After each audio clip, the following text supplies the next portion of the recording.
আসসালামু আলাইকুম। কি অবস্থা সবার? আশা করি সবাই ভালো আছেন। আজকে আমি আপনাকে ইসলামিক দিক থেকে দোয়া কবুলের ৩টি বড় অস্ত্র নিয়ে কথা বলবো। ওকে? শুরু করি তাহলে। ৩টা।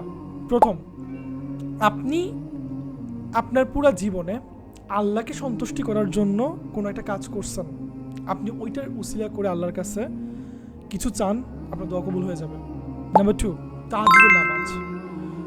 Very very very important. বিশ্বাস করেন, খুবই শক্তিশালী একটা জিনিস। আপনার তাহাজ্জুদের নামাজের দোয়া এত পরিমাণ শক্তিশালী, জাস্ট চাইতে দেরি ইনশাল্লাহ আল্লাহ কবুল করে নেবেন। এবং তৃতীয় এবার যেটা বলবো, এটা একটু উদাহরণ দিয়ে বলতেছি, এক্সাম্পল দিয়ে। এটা আমার ব্যক্তিগত এক্সপিরিয়েন্স থেকে আমি শেয়ার করতেছি।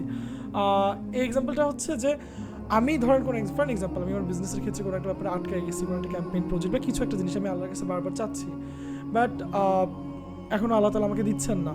সো আমি যে কাজটা করি, মজার ছলে হইলো, আমি আমার বাবা মাকে প্রথমে কিছু হাদিয়া দেই। ওকে?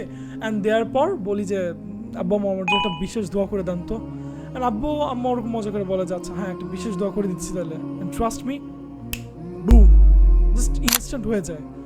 অ্যান্ড প্রত্যেকবার এমনটা হয়েছে, ট্রাস্ট মি, প্রত্যেকবার এরকম হয়েছে।